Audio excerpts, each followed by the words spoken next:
சொல்லி இருக்கிறாரே, நாம் சொல்லலாமே. ஆமாங்க, லூக்கா 16 லாசரு ஐஸ்வர்யவான் ஸ்டோரியை நம்ம பார்க்க முடியுங்க.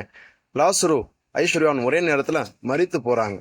இயேசுவை ஆண்டவராக ஏற்றுக்கொண்ட லாசரு பரலோகத்துக்கும், ஆண்டவராக இயேசுவை ஏற்றுக்கொள்ளாத ஐஸ்வர்யவான் நரகத்துக்கும் போகிறத நம்ம அங்க பார்க்க முடியுங்க. ஆமாங்க, இன்னைக்கு ரட்சிக்கப்படாதவங்க, இயேசுவை ஏற்றுக்கொள்ளாதவங்க நரகத்துக்கு போகிறது நமக்கு நல்லா தெரிஞ்ச விஷயம். ஆனா ரட்சிக்கப்பட்ட தேவ பிள்ளைங்க அநேகர் இந்த பூமியிலே நரக வாழ்க்கை தாங்க வாழ்றாங்க. நீங்களும் நானும் இந்த பூமியில நரக வாழ்க்கை வாழணும்னு அவசியம் இல்லைங்க. கொலோசியர் 2:14 சொல்லுது, கட்டளைகளால் நமக்கு விரோதமாகவும் எதிரடியாகவும் இருந்த கையெழுத்தை அவர் சிலுவையிலே ஆணி அடித்து வெற்றி சிறந்தார்னு வேதம் சொல்லுதுங்க. உங்களுக்கு எதிராக இருந்த எல்லா கையெழுத்தும் குலைத்து போடப்பட்டு நீங்க முன்னேறதுக்கு தடையா இருந்த எல்லாவற்றையும் இயேசு அகற்றி இருக்கிறார். இந்த பூமியிலே நீங்க பரலோக வாழ்க்கை வாழ முடியுங்க. கர்த்தருடைய ஆசீர்வாதங்களை, நன்மைகளை நீங்களும் இந்த பூமியில பெற்று அனுபவிக்க முடியும்னு வேதம் சொல்லுதுங்க. அதன்படி நம்ம வாழலாம் என்று சொல்லி இருக்கிறாரே, நாம் சொல்லலாமே.